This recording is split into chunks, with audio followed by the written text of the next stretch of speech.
హల్లెలూయా. దేవునికి స్తోత్రం. మీకు అందరికీ కూడా నా యొక్క శుభాభివందనాలు తెలియజేస్తున్నాను. ప్రియ దేవుని సంగమ, అనుదిన ఆత్మీయ ఆహారముగా ఈరోజు దేవుని యొక్క వాక్యము దావీదు రాసిన కీర్తనల గ్రంథము 78వ కీర్తన 36వ వాక్యము. అయినను వారి హృదయము ఆయన ఎడల స్థిరముగా ఉండలేదు, ఆయన నిబంధనను వారు నమ్మకముగా గైకొనలేదు. అయినను అంటే అర్థం ఏంటంటే ఇన్ని చేసినా కూడా హృదయం స్థిరంగా లేదు అని. ఎన్ని చేసినా కూడా అని అంటే పైన మనం చూసినట్లయితే పై వాక్యాలంతా మీరు చదివినట్లయితే అక్కడ దేవుడు ఐగుప్తులో ఉన్న ఇశ్రాయేలీయుల పట్ల ఆయన చేసిన అద్భుత ఆశ్చర్య కార్యాలు ఎన్నో ఉన్నాయి. అన్నింటిలో కూడా వారు ప్రత్యక్ష సాక్షులు. వారిని మొదటగా ఇశ్రాయేలీయులను అక్కడ బానిసత్వం నుండి విడిపించి, ఫరో చేతి నుండి విడిపించి, ఎర్ర సముద్రము గుండా ఎర్ర సముద్రంను రెండుగా చేసి ఎర్ర సముద్రం మధ్యలో నడిపించి తీసుకొని వచ్చి వారికి దేవదూతలు తినే ఆహారాన్ని వారికి ఆకాశము నుండి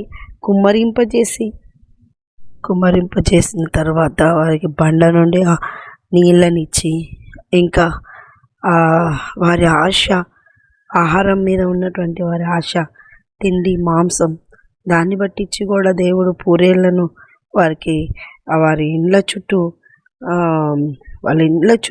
వీటిని వారి ఇండ్ల చుట్టూ విస్తారమైన మాంసమును కుమ్మరించినాడు. వాళ్ళు ఎన్ని అద్భుత కార్యాలు చూసినారు. ఆయన చేసిన ప్రతి అద్భుత కార్యానికి ప్రతి ఒక్క ఆయన వారి పట్ల చూపిన ప్రేమ నిబంధనను బట్టించి వారి పట్ల చేసిన ప్రతి కార్యానికి ప్రత్యక్ష సాక్షులైనప్పటికీ కూడా అయినను ఏమంట వారి హృదయము ఆయన ఎడల స్థిరంగా ఉండలేదు. దేవుడు కోరుకుంటున్నది ఏంది అంటే ఆయన పట్ల నీ హృదయము స్థిరంగా ఉండాలి. ఆయన పట్ల నీ హృదయము స్థిరమైన నిర్ణయముతో, నిబంధనతో, నమ్మకముతో, విశ్వాసంతో ఉండాలని ఆయన కోరుకుంటున్నాడు. చంచలులు కాకూడదు. ఆహారం ఇయ్యలేదని ఆయనకు దూరం కాకూడదు, నీళ్లు లేవని ఆయనకు దూరం కాకూడదు. ఒక ప్రార్థనను వేడుకుంటున్నావు ఒక విషయంలో, అది జరగలేదని కూడా నీ హృదయంలో చెలించకూడదు. స్థిరత్వము, ఒక స్థిరమైన నిర్ణయం. నా దేవుడు నా విమోచకుడు, నా ఉన్నతమైనటువంటి గొప్ప సర్వశక్తుడు, ఆయన పట్ల నీకు ఉండాల్సినటువంటి నిబంధన నిర్ణయము స్థిరమైనదిగా ఉండాలి. ఆయనను తప్ప నేను ఎవరికి కూడా దేనికి కూడా మొదటి స్థానం ఇవ్వను. నా జీవితంలో, నా హృదయంలో, నా విషయాల్లో ప్రతి దాంట్లో ఆయనకే మొదటి స్థానము. స్థిర నిబంధన, స్థిరత్వము నీ హృదయంలో కోరుకుంటున్నాడు దేవుడు. దేవుడు నీ పట్ల కార్యము చేస్తేనే ఆయన దేవుడు. నీకు డబ్బులు ఇస్తేనే దేవుడు, నీకు ఆరోగ్యం ఇస్తేనే ఆయన దేవుడు, నీకు పంట బాగా పండిస్తేనే దేవుడు. నువ్వు ప్రార్థన చేసిన నీ శత్రువుల కూడా ఆయన కార్యం చేస్తే అది నేను ప్రేయర్ చేస్తే దేవుడు ఇట్లా చేస్తున్నాడు, అది కాదు దేవుడు కోరుకునేది. దేవుడు కోరుకునేది ఏంటి? నీ హృదయములో ఆయన నిబంధన పట్ల స్థిర నిర్ణయం. ఆయన నిబంధన ఏంటి? నువ్వు ఆయన స్వాస్థ్యం, నువ్వు ఆయన కొరకై ఉండాలని. ఆయన ఏర్పాటు చేసిన కనానుకు ఇశ్రాయేలును ఎలా చేర్పించినాడో ఆయన ఏర్పాటులో ఉన్న నువ్వు కూడా పరలోక రాజ్యం చేరాలి. ఆ రక్షణ తీసుకున్నాక, ఆ బాప్తిజం తీసుకున్నాక, పాపక్షమాపణ పొందిన తర్వాత ఆయన పట్ల నమ్మకంగా, ఆయన పట్ల స్థిరమైన నిర్ణయంతో, స్థిర హృదయముతో ముందుకు కొనసాగాలి. ఆయనే నిన్ను విడిచిపెట్టని దేవుడు. హల్లెలూయా. స్థిరమైన హృదయం కావాలంటున్నాడు దేవుడు. నీ హృదయం ఎలా ఉంది? స్థిరంగా ఉందా? పరిస్థితులలో నీవు హృదయంలో లేనిపోని ఆలోచనలు వచ్చి నిర్ణయాలు దేవుని పట్ల మారిపోతున్నాయా? చూడండి దేవుని బిడ్డలారా, మొదట్లో కొత్తలో దేవుని నమ్ముకున్నప్పుడు, దేవునితో మాట్లాడుతున్నప్పుడు, బాప్తిసం తీసుకున్నప్పుడు, మొదటగా చర్చిలో సేవకులు పరిచయమై సేవకుల దగ్గరికి వెళ్తున్నప్పుడు పరిచర్య విషయంలో ఇంకా ప్రకటించే విషయంలో మొదట్లో అసలు ఎంత కష్టపడతారు, ఎంత నమ్మకంగా ఉంటారు, ఎంత లోబడతారు, ఎంతగా బైబిల్ చదువుతారు, ఎంతగా మోకాళ్ళు వేస్తారు, ఎంత దీనత్వం అనిపిస్తుంది. మొదట బాప్తిసం తీసుకున్నప్పుడు ప్రభుతో నిబంధన చేసుకుంటావు, ప్రభువా నేను బాప్తిసం తీసుకున్నాను, నేను ఇంకా ఎప్పటికీ కూడా నేను నీకు వ్యతిరేకమైనది చేయను, ఎక్కువ బైబిల్ చదువుతాను, ఎక్కువ ప్రార్థనలో గడుపుతాను. ఇలా బైబిల్, ప్రార్థన, వాక్యము, సహవాసము, సంఘము, పరిచర్య అనే మొదటి స్థానము కలిగిన మొదటి దినాల్లో ఉన్నటువంటి ఆ యొక్క నిర్ణయము ఈరోజు నీకు బాప్తిసం తీసుకుని ఎన్ని సంవత్సరాలైంది? మొదట బాప్తిసం తీసుకున్న రోజు మొదలుకొని మరి ఇప్పటికీ నిన్ను నీవు పరీక్షించుకో, నిన్ను నీవు బేరీ చేసుకో. మొదట ఉన్న ప్రేమ నీకు ఇప్పుడు ఉందా? ఆ స్థిర నిర్ణయం ఇప్పటి వరకు కొనసాగిస్తున్నావా? హృదయంలో స్థిరంగా నిర్ణయం ఉందా?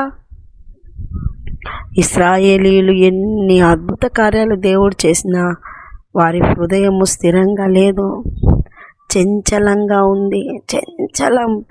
చెలించిపోతుంది. చిన్న దాంట్లకే పడిపోతున్నారు, చిన్న దాంట్లకే విసిగిపోతున్నారు, లోకం వైపు చూస్తున్నారు, కోరికలకు, తిండి కోరికలు, తాగడము, ఈ కోరికలకే వాళ్ళు చెలించిపోతున్నారు. ఏంటి మళ్ళీ పైగా దేవుణ్ణి శోధిస్తున్నారు. దేవుని బిడ్డలారా, హృదయము స్థిరంగా ఉండాలి. హృదయములో దేవునికి ఇచ్చే స్థానం స్థిరంగా ఉండాలి. హృదయములో ప్రార్థనకి ఇచ్చే స్థానం టైం స్థిరంగా ఉండాలి. హృదయములో దేవుని పట్ల ఆసక్తి స్థిరంగా చచ్చే వరకు, చివరి శ్వాస పోయే వరకు కూడా, చివరి శ్వాస వరకు కూడా స్థిరంగా ఉండాలి. ప్రతిష్ట, హృదయంలో స్థిరంగా ప్రతిష్ట విషయంలో చివరి శ్వాస వరకు ఉండాలి. ప్రార్థన విషయంలో చివరి శ్వాస వరకు స్థిరంగా ఉండాలి. నీ పరిశుద్ధత విషయంలో నీవు స్థిరంగా ఉండాలి. ప్రార్థన జీవితం స్థిరంగా ఉండాలి. కుటుంబ ప్రార్థనలో స్థిరంగా ఉండాలి. వాక్యము ప్రతిరోజు ఇంత చదువుకోవాలని మొదట తీర్మానము ఎలా తీసుకున్నావు హృదయంలో, అలాంటిది చివరి శ్వాస వరకు కూడా స్థిరమైన ప్రార్థనా జీవితం, వాక్య ధ్యానం, సంఘ సావాసం, అన్నీ స్థిరంగా హృదయంలో స్థిరపరచుకోవాలి. దేవుడు అటువంటిది కోరుకుంటున్నాడు. విశ్వాసుల్లో అటువంటిది ఆయనకు కావాలి. అటువంటి వాళ్ళు కావాలి, ఆయనకి స్థిరంగా ఉండేటోళ్ళు కావాలి. ఈరోజు తండ్రి బాగా కొనిపెట్టి, తండ్రి బాగా నిన్ను అన్ని దాంట్లో సౌకర్యాలు ఇచ్చినప్పుడు నువ్వు తండ్రిని ప్రేమించి తండ్రి అడుగుజాడలో ఉండటం గొప్ప కాదు. ఏమి కొనియకుండా కాలినడకని నడిపిస్తూ, కష్టాల గుండా నడిపిస్తూ, అలాంటి పరిస్థితిలో కూడా తండ్రి అడుగుజాడల్లో ఉన్నప్పుడు ఆయన పట్ల నీ యొక్క ప్రేమ గొప్పది. ఆయన పట్ల నువ్వు చూపిన నిర్ణయం స్థిరము. ఇస్తేనే దేవుడు, ఇవ్వకపోతే దేవుడు కాదు. ఆయన దేవుడే, అంతే. ఇశ్రాయేలీలు అలా ఉండలేదు. ఇశ్రాయేలు అన్నం పెట్టినప్పుడు అబ్బా ఎంతో గొప్పవాడు అలేలు అని ఆనంద కీర్తనలు వాడినారు. మరి ఒక చోట నీళ్లు చేద వచ్చేసరికి మోషే నీళ్లు చేద అయిపోయినాయి, అదేది దేవుడు ఎట్లా పోయినాడు, దేవుడు ఎందుకు మాకు ఇట్లాంటి క్వశ్చనింగు. కాస్త నీళ్లు చేదొచ్చేసరికి మళ్ళీ మోషే ఆ నీళ్ళని, ఆ మారా నీళ్ళని మధురంగా మార్చేటట్టుగా దేవుణ్ణి అడిగి చేస్తాడు. కొంచెం ఆకలేసింది, మోషే ఆకలి అవుతుంది అన్నారు. సరే ఆహారము, అబ్బా దేవుని స్తోత్రం. ఏంటండి నీ జీవితంలో కూడా ఇలాంటి స్థిరమైన దీని లేకుండా ఉన్నావేమో ఈరోజు దేవుడు మాట్లాడుతున్నాడు నీతో. దేవుని పట్ల స్థిర హృదయం నువ్వు ఏర్పాటు చేసుకో. దేవునికి నీ హృదయంలో స్థిరమైన స్థానమును ఏర్పాటు చేయి. కష్టాలు ఉన్నాయా? అయినా ఆయన మారడు. ఆయన మారడు. ఆయనకు నువ్వు ఇవ్వాల్సిన స్థానం కూడా మార్పు చెందకూడదు. ఇబ్బందుల అయినా ప్రభువుకే ఫస్ట్ స్థానం. హృదయంలో స్థిరత్వమును ఆయన కోరుకుంటున్నాడు ఆయన పట్ల. కనుక ప్రియ దేవుని బిడ్డలారా, ఇశ్రాయేలీయులు ఆయన పట్ల స్థిరంగా లేరు. ఆయన విసిగిపోయినాడు. ఆయనను చాలా బాధ పెట్టినారు. ఆయనను బాగా శోధించినారు. ఆయనను బాగా ఇబ్బంది పెట్టినారు.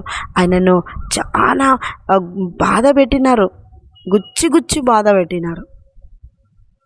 తీసుకొచ్చినావు కదా, ఐగుప్తు నుండి తీసుకొచ్చినావు కదా, మరి మాకు పెట్టు. ఇది ఐగుప్తు నుండి తీసుకొచ్చినావు కదా, మాకు అది ఐగుప్తు నుండి తీసుకొచ్చినావు కదా, మరి మాకు ఇంతేనా, మాకు అట్లనా, మాకు దేవుడు మిమ్మల్ని ప్రేమించి బానిసత్వం నుండి విడిపించినది మీకు గుర్తు రావట్లేదంటే అదే బాగుంది, అదే బాగుంది అంటున్నారు. దాటి వచ్చిన తర్వాత అలా విసిగించినారు దేవుణ్ణి, బాధ పెట్టినారు దేవుణ్ణి, మనసును గాయం చేసినారు దేవుణ్ణి ఇశ్రాయేలీయులు. అయితే దేవుడు ఇవి ఎందుకు రాయించి పెట్టినాడంటే, ఈ రోజున రక్షింపబడిన నీవు, పాప క్షమాపణ పొందిన నీవు, బాప్తిసం పొందిన నీవు హృదయములో స్థిరత్వాన్ని ఇవ్వగలుగుతున్నావా? హృదయములో స్థిరత్వము ఆయన కావాలని కోరుకుంటున్నాడు. ఆ స్థిరత్వమును నువ్వు ఏర్పాటు చేసుకొని ఆత్మీయతలో అంచెలంచెలుగా ఆయన మార్గములో పరిశుద్ధంగా బ్రతుకుతూ ఆయనను సంతోషపరిచే బిడ్డగా నీ జీవితం ఉండును కాక. ఆమె చిన్న ప్రార్థన చేసుకుందాం. యేసయ్య నీకు వందనాలు. విన్నవారి హృదయములు నాయన వాక్యము పట్ల, ప్రార్థన పట్ల, ప్రతిష్ట పట్ల, పరిశుద్ధత పట్ల స్థిర హృదయాలుగా మార్చబడి నీ సన్నిధిలో వర్ధిల్లే కృప దయచాల్సిందిగా యేసు పరిశుద్ధ నామములో అడుగుతున్నాం మా తండ్రి. Amen, amen, amen. యేసు రక్తమే జయం, సిల్వ రక్తమే జయం. ప్రవేశ నామానికి సంపూర్ణ విజయం కలుగును గాక. Amen, amen, amen. Good morning. Praise Lord. దేవుడు మేలు దీవించును గాక. ఆమెన్.